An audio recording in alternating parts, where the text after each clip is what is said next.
In our previous lecture, we learned about the expression for mechanical stress on a charged conductor. So, in today's class, let us learn how to calculate the increase in the radius of electrified soap bubble. So, there is a derivation for this. To calculate the increase in radius of electrified soap bubble.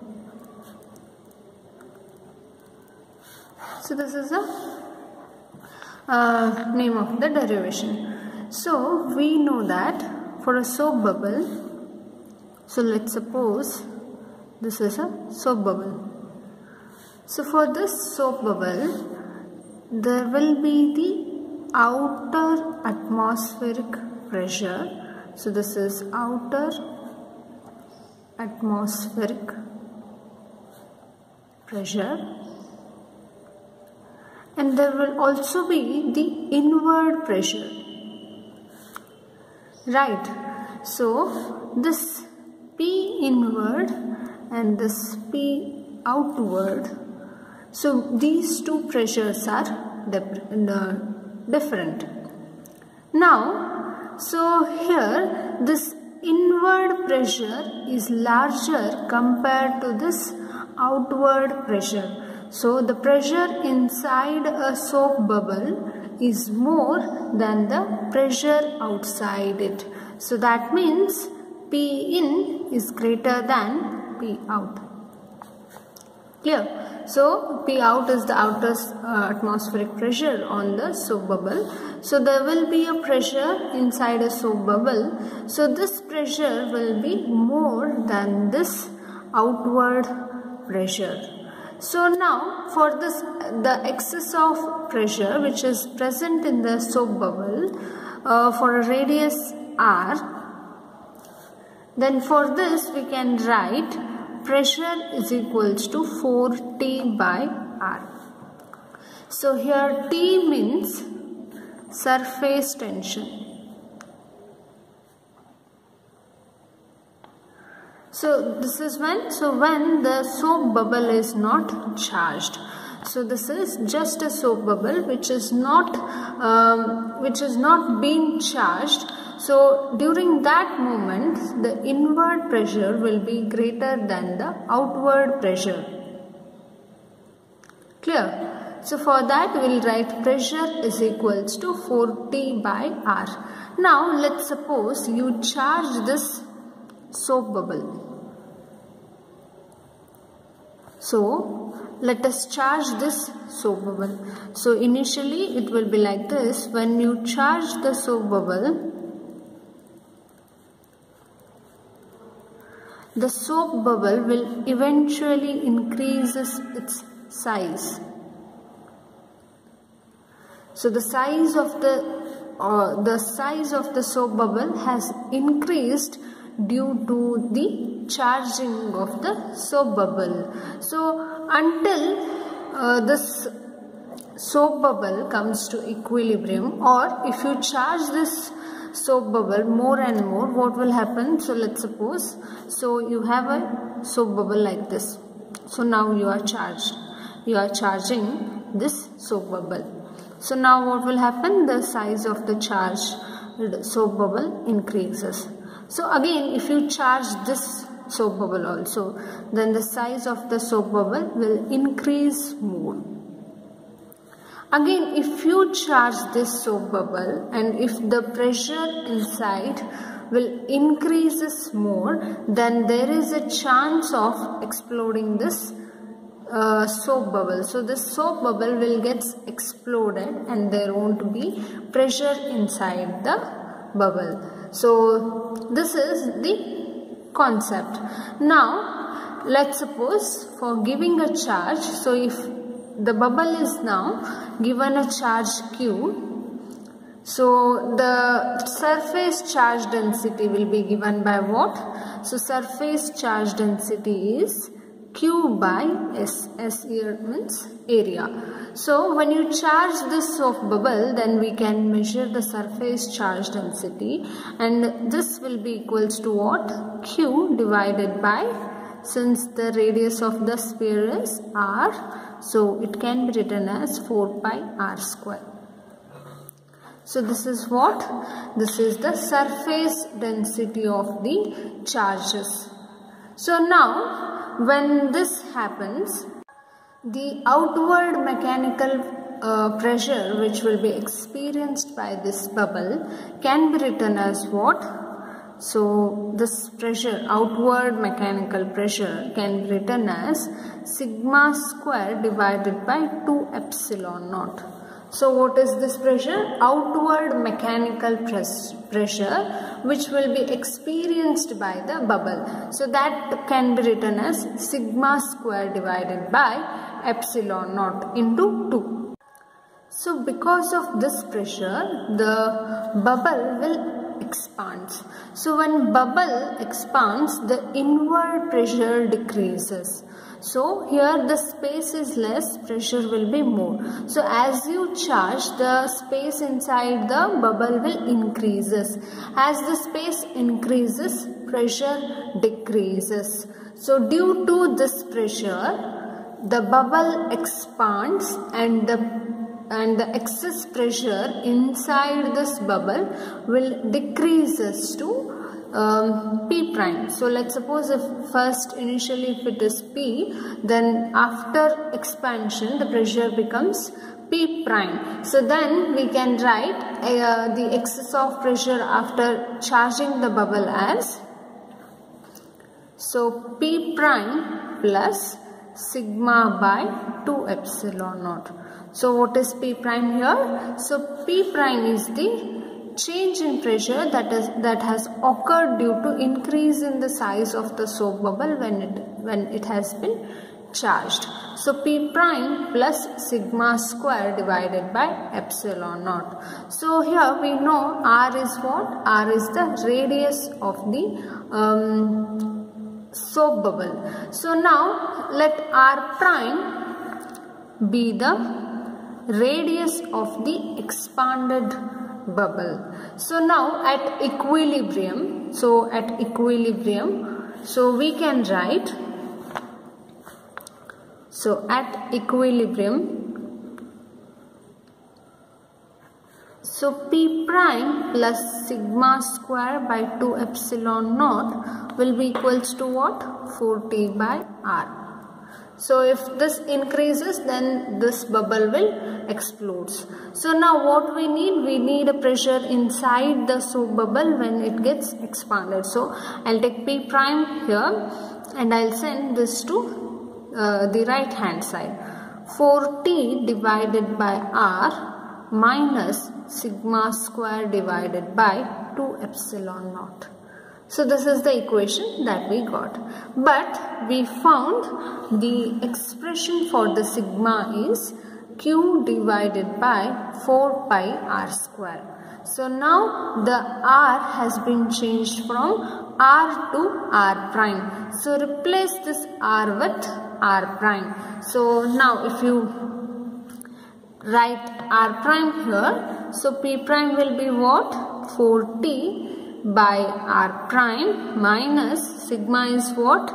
Q divided by 4 pi R prime square and whole square divided by 2 epsilon naught. Next, so write this in a simplified manner. P prime is equals to 4T divided by R prime minus Q square divided by 4 square is 16. Pi square, R prime square is there and there's one more square here, so you can write R prime to the power 4 into 2 epsilon naught. Now multiply this 2 with 16, what you will get? P prime is equals to 4T divided by R prime minus Q square divided by 16 2's 32. Pi square epsilon naught R prime power 4. So this is the P prime. Next, the effective value of surface tension of the soap bubble will decreases, therefore bubble will expand. So increase in the bubble can be calculated as by using the Boyle's law. So what is Boyle's law? Boyle's law is P is inversely proportional to volume. So you can also remember this as VIP. So V inversely proportional to P. So this is the Boyle's law. So what is volume? Volume is R cube. So you can also write P is directly proportional to 1 by R cube. Next, if you remove this proportionality, then what will you get? P is equals to K divided by R cube. So pressure is inversely proportional to the cube of the radius of the soap bubble. So now here what is V? V is the volume of the soap bubble and R is the radius of the soap bubble.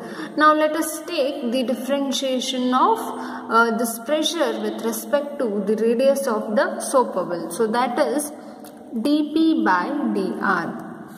So differentiate this term. So what you have? D by dr of K divided by R cube. So you can also write this as K into D by dr of 1 by R cube. Clear? So you can also write this as K into D by dr of R power minus 3. So now differentiate this R power minus 3. What we will get? So K minus 3 R power minus 3 minus 1. So this is what you get if you differentiate R power minus 3. Next, what is there? Minus 3K R power minus 4. Right. So I can also write this as minus 3K by R power 4. So now we know that P is equals to K by R cube. So if I need K, then what will be the equation? K will be equals to PR cube. Clear? So K is PR cube. So substitute that here. So K is what? PR cube. So minus 3 PR cube divided by R cube into R. So R power 4. So R cube will get cancelled. What remains is dP by dr is equals to minus 3P by R. Or if you want it in the change of dr, then you can also write this as, so what you will write? So dr is equals to minus R by 3P into dP. So what is dP here? dP is change in pressure due to charge Q. So now we have written dr is equals to minus R by 3P dP. But dP by dr is what? It is minus 3P by R. So initially we knew that dP is equals to Q square divided by 32 pi square epsilon naught R prime power 4, or you can also write R power 4. This we have discussed. So now what is dr? dr is equals to minus R by dP. What was that? It is 3P into dP. Since change in radius is positive, you can take this as positive. So dr is equals to R by 3P into dP. So next we know the equation for dP. dP is what? Q square divided by 32 pi square epsilon naught R power 4. So substitute that here. So dr will be equals to R divided by 3P into So what is the q square divided by 32 pi square epsilon naught r power 4. So this is the final equation for the derivation. So here we found the increase in radius of the electrified soap bubble. So if you observe here, it is directly proportional to the radius of the soap bubble and the pressure of the soap bubble and the charge, and here again fourth power of the radius. So here you can also cancel this r and r. So r will get cancelled. What remains is dr is equals to q square divided by 32 3's is 96. So 96 epsilon naught pi square p, so r cube. So this will be your final equation of this.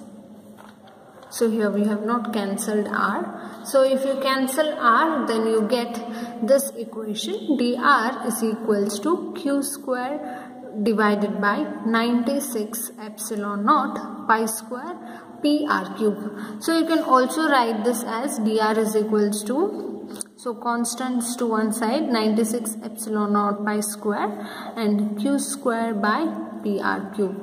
So if you observe here, the dr is directly dependent on the q square, and it is inversely proportional to p into r cube. So this is the expression for the radius of the charged soap bubble. Increase in the radius of the charged soap bubble. So what we have done here, so we have just considered soap bubble. So to calculate increase in the radius of electrified soap bubble, first what we have done is, so we have considered the soap bubble. So before charging, pressure outside the soap bubble will be less compared to pressure inside the soap bubble. So from this we can write P is equals to 4T by R. Here T means surface tension. So this is when, so this whole picture is when the soap bubble is not charged. So next is when you charge the soap bubble. So don't consider this diagram. So this diagram is quite effective. So here is the soap bubble. So if you charge this soap bubble, the size of the soap bubble increases. So instead of size, we can tell the radius of this soap bubble increases. So when this radius of soap bubble increases, the pressure inside the soap bubble will also changes. So pressure before charging the soap bubble will be more compared to pressure inside the soap bubble after charging. Why? Because the radius of the soap bubble has been increased. So increase in radius decreases the pressure inside the soap bubble. So from this, so first let us consider the surface charge density. Sigma is equals to Q by S. So here sigma is what? Surface charge density. So Q divided by area of the soap bubble, that is 4 pi R square. Next, so P outside will be what? Sigma square divided by 2 epsilon naught. And next you can also write change in pressure plus this outside pressure, that is sigma by 2 epsilon naught. So at equilibrium, so after equilibrium the bubble will burst out. So at equilibrium this pressure should be equals to this pressure. So P prime plus sigma square divided by 2 epsilon naught will be equals to 4T by R. So if you write or if you substitute the value of sigma square, then you end up getting P prime as 4T by R prime minus Q square divided by 32 pi square epsilon naught R prime power 4. So here we are using Boyle's law. So what does Boyle's law says? So pressure is inversely proportional to the volume. So volume can be represented as R cube. So P is inversely proportional to 1 by R cube. So if you remove this proportionality, so you get proportionality constant K. So P is equal equals to k by r cube. You can also write the expression in terms of k. K will be equals to p r cube. So now differentiate this pressure with respect to the radius of the soap bubble. Then what you will get is, so dp by dr as minus 3p by r. So if you write this in terms of change in radius, because our aim is to calculate the change in radius of the electrified soap bubble, so we have to write it in terms of dr. So dr is equals to minus r by 3p into dp. So next, so if you substitute the value of dp in the last equation, then you get dr is equals to 1 divided by 96 epsilon naught pi square multiplied by q square divided by pr cube. So this is what the change in the radius of the electrified soap bubble. So hope this derivation is clear to you all. Now let us next move on to the next concept, that is expression for electrostatic energy in a medium surrounding charged conductor.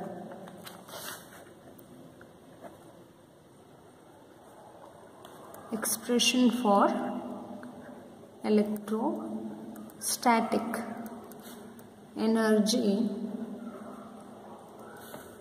in a medium surrounding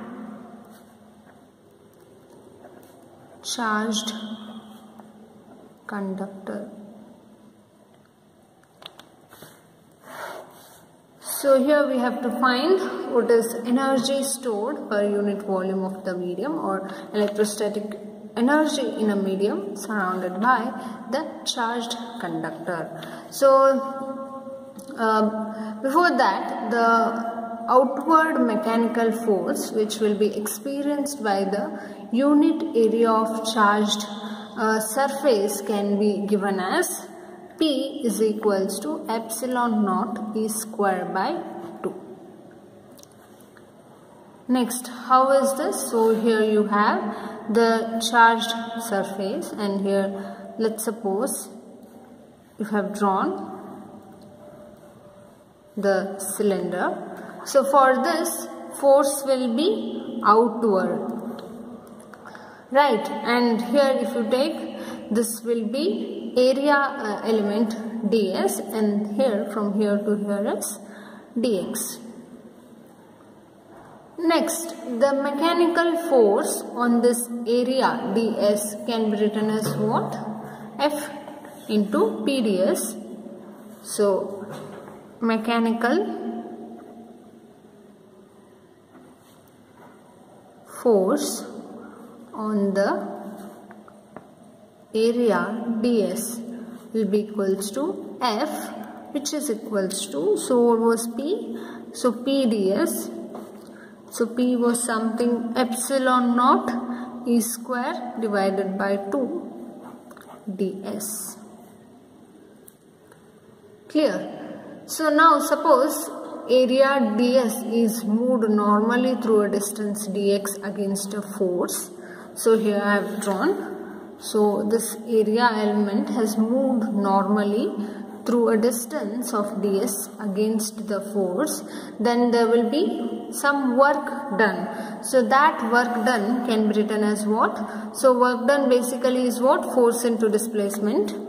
So work done is equals to F dot ds. So that is F ds cos theta.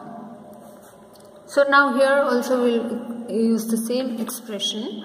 The work done W will be equals to force into distance. So here we have moved it through a distance of dx.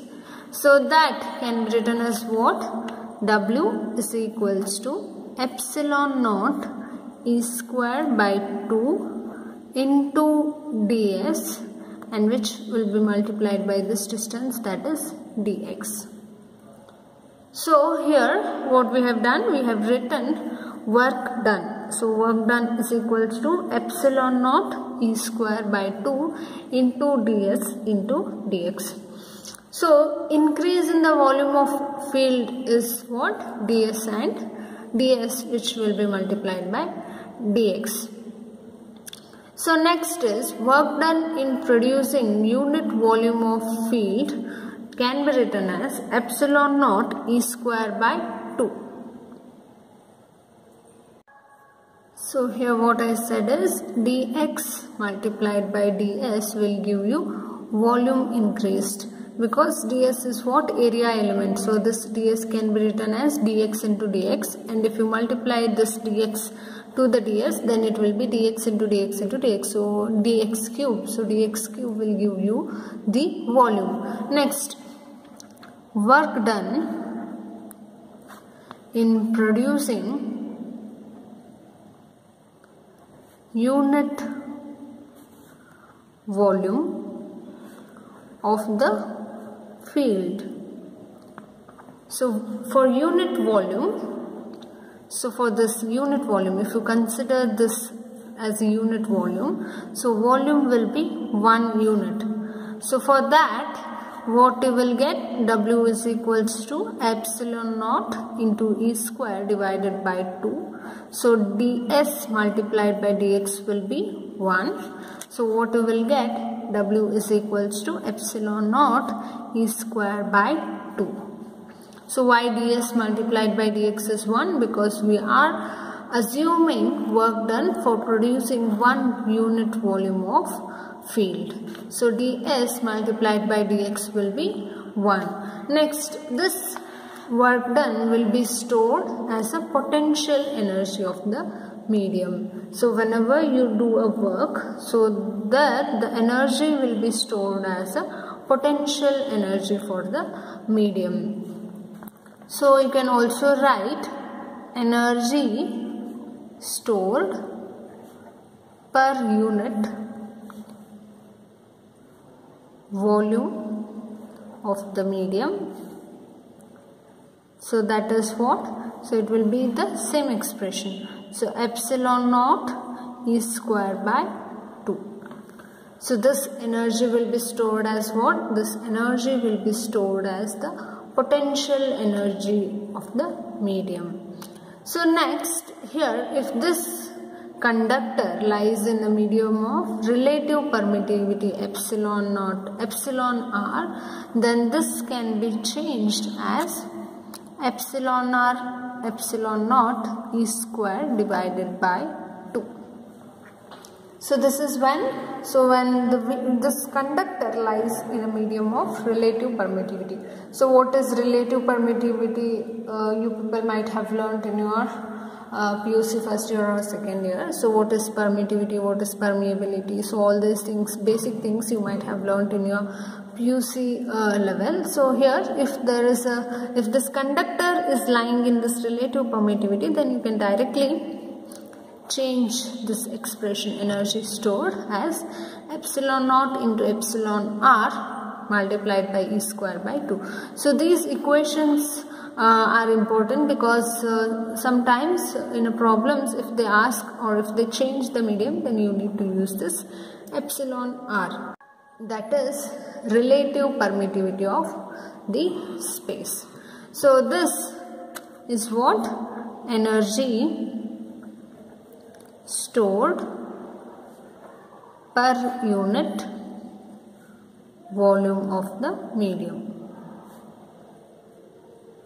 So wherein this medium or this conductor is lying in a medium of relative permittivity epsilon r. So this is the expression for electrostatic energy in a medium surrounding a charged conductor. So we have done few mathematics to get this energy stored in the unit volume of the medium. So this is quite a simple derivation.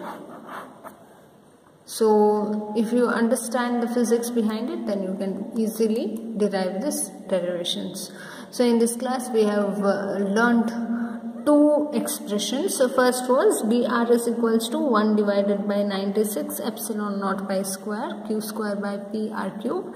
So this expression for the change in radius of the electrified charged soap bubble, and here we learned one more formula, that is energy stored per unit volume of the medium, that is epsilon r into epsilon naught multiplied by E square by r. So hope this class is clear to you all. In the next class, let us understand Clausius-Mosotty equations.